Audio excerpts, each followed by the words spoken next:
Today we're going to talk about finances a little bit, van life and RVers and those of us who are traveling full time on the road.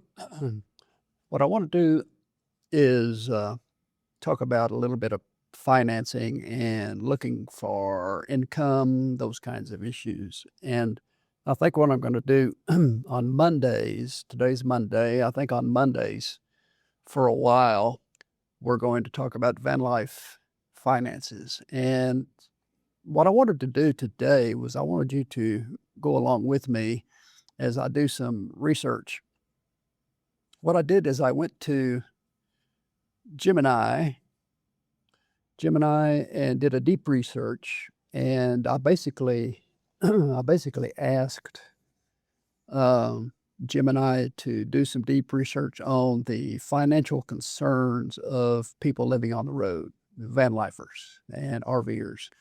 And what it'll do is it'll do a search of all the websites and all the Reddit feeds and all of the information that it has at its disposal, and we'll go through and compile all this information about what van lifers and RVers are talking about when it concerning finances, and kind of give us an idea of what is of interest to those of us who are living on the road and what our concerns are when it comes to making money and to trying to survive on the road on income. And this is what it has come up with so far. Now you'll see over here on the left side of the screen, I've completed your research, and here's a report that it has issued. List of the contents: capital dynamics and asset depreciation, the core housing paradox. Going to talk about the fact that you're not looking at your vehicle as an investment because it depreciates much quicker than a house, for example. Income generation, underwriting crisis, regulatory, domicile, engineering, healthcare, et cetera, et cetera. And so I thought it'd be interesting to just go through and look at some of the highlights here of what we're talking about. The economic imperatives of the nomadic market. That's a fancy way of saying what do van lifers really worry about when it comes to money. An industry analysis of van life finances, income models, and consumer vulnerabilities. The mobile housing movement has transformed from a niche counterculture preference into a mainstream residential and lifestyle alternative.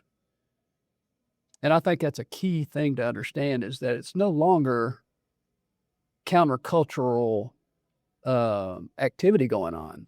When people talk about van life in the 60s, perhaps, it was sort of a countercultural movement to get away from the man, to get away from the establishment, and to experience free love and freedom on the road. Well, now it's become much more of a mainstream lifestyle choice. Driven by escalating urban housing costs, broader acceptance of remote work arrangements, and generational preference for experimental living, millions of North American households now reside full-time or part-time in converted vans, or RVs. So you and I are not alone. We're not odd in the sense that this is not some sort of a weird lifestyle choice. It's something that's becoming much more common because of the economy. The cost of housing has forced many of us into RVs and vans. Market demographics have shifted significantly. The average age of vehicle owners has declined as millennials and Gen Z account for an increasing share of market growth. Recent industry surveys indicate that the first-time RV buyers are predominantly between 33 and 41, with an annual income averaging up around $90,000. Boy, that's a big surprise. First-time RV buyers predominantly between the ages of 33 and 41. So it's no longer those old people and retired folks that are buying RVs. It's not just them. There's a shift. Well, what about capital dynamics? A primary challenge in nomadic living is the fundamental accounting difference between traditional real estate and motor vehicles. Conventional housing functions as an appreciating asset class that allows owners to build equity. Conversely, converted cargo vans and motor homes are operational assets subject to continuous physical wear, etc. Experienced travelers view the vehicle not as a wealth-building asset, but as an operational tool for economic utility.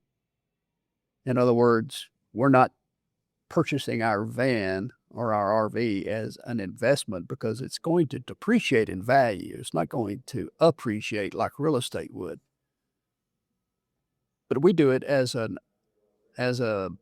operational tool. It's a way of us getting around and avoiding paying rent that is through the roof on traditional apartments or buying a house, which we can't afford.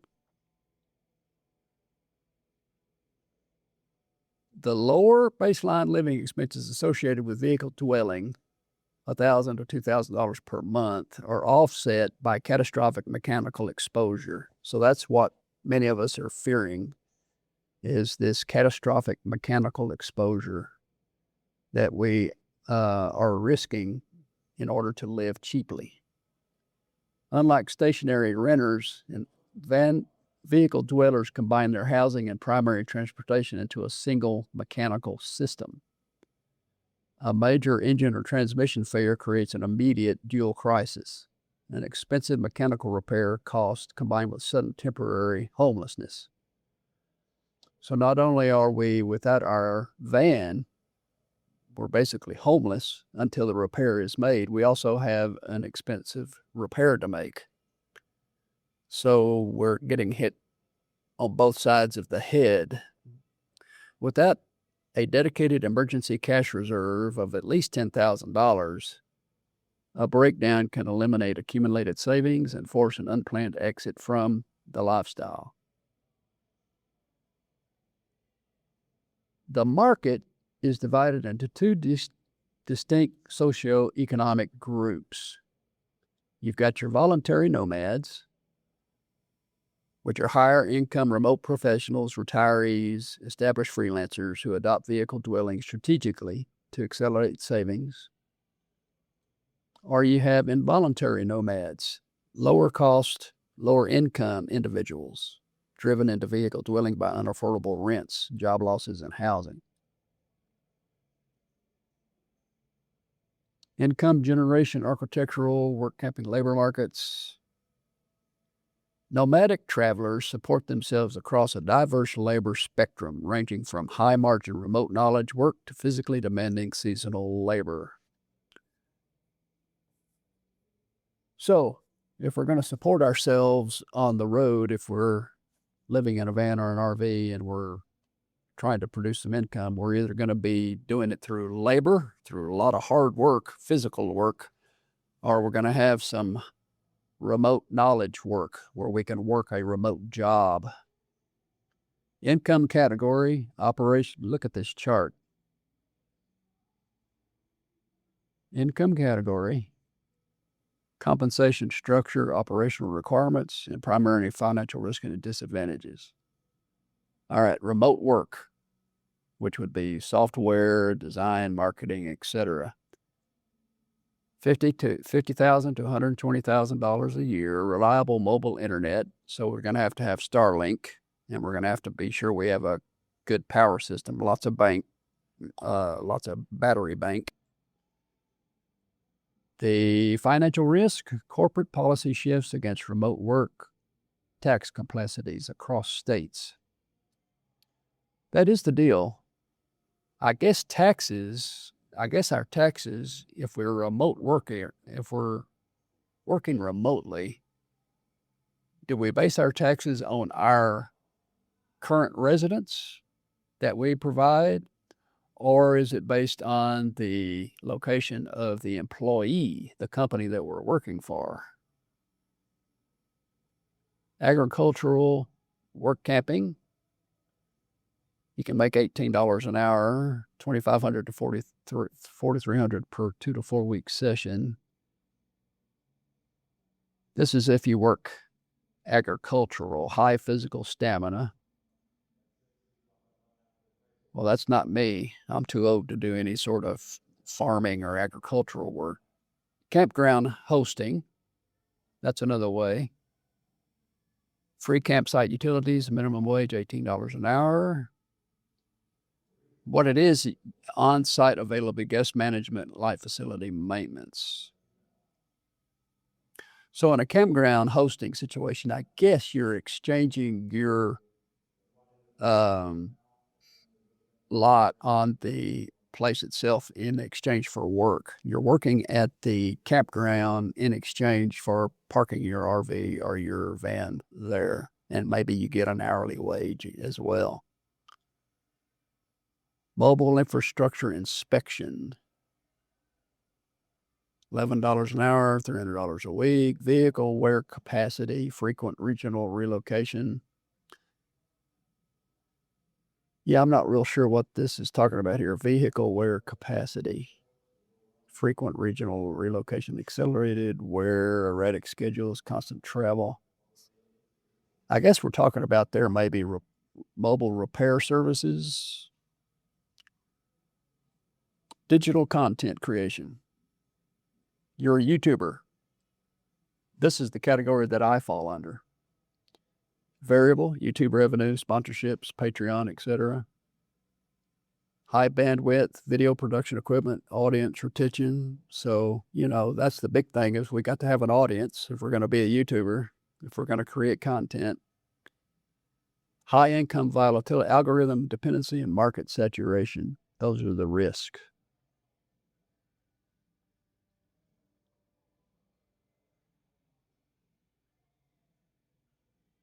Well, you can see some of the rest of the report here. I don't know how much of this we want to continue to go over, but I wanted to expose you to this because what you can do is you can go into Gemini and just Google Gemini AI, go to the Gemini site and click the little plus button by the place where you put in the prompt and go down to deep research. And you can deep research any topic that you wish. To secure adequate protection, travelers must obtain specialized RV policies through carriers. Here we're talking about insurance and what kind of insurance you have to have and what requirements are necessary for insurance, regulatory, domicile, engineering, healthcare. Because full-time travelers lack a fixed physical residence, they must select a legal domicile state to maintain a driver's license, register vehicles, and file taxes, etc. So we do have to file and make sure we have a fixed physical residence in order for us to register the vehicles and get our driver's license and all that kind of stuff. These 3 states dominate the full-time nomadic lifestyle due to their lack of income tax, simplified residency requirements, and established mail forwarding services.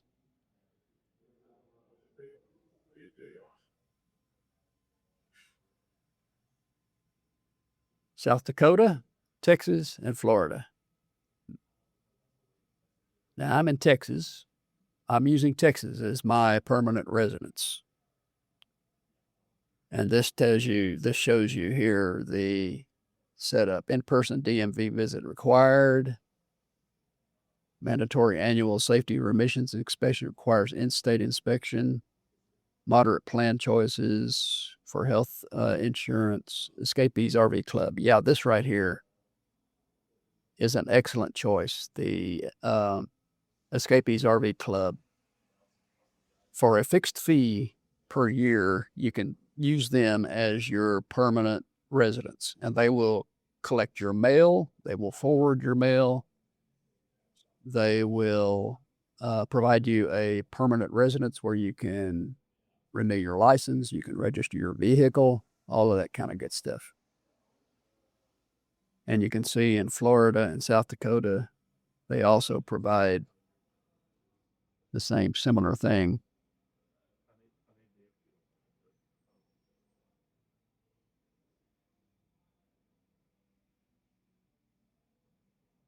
Here it talks about how nomads utilize strategies to maintain medical risk. This is talking about our health care.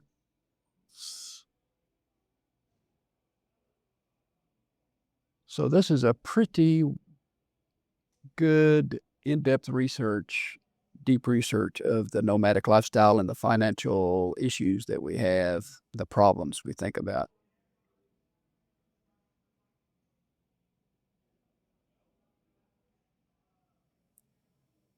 For digital content creators producing material for van life and RV market, these underlying economic dynamics can highlight several audience priorities. All right, so this is the kind of stuff that I'll be talking about, especially on Mondays in my daily updates, in terms of van life finances, insurance policy compliance, taxes, legal domicile, content explaining state domicile setup, Texas, etc. Transparent cost accounting. Audience interest is high for detailed expense breakdowns, realistic maintenance reserves, emergency fund planning, and honest comparisons between vehicle depreciation and home equity accumulation. So it tells me that you as a viewer, and myself included, we have a high interest in expenses and the actual cost, transparent cost of living in a van versus living in a house or an apartment. And also about healthcare and healthcare navigation.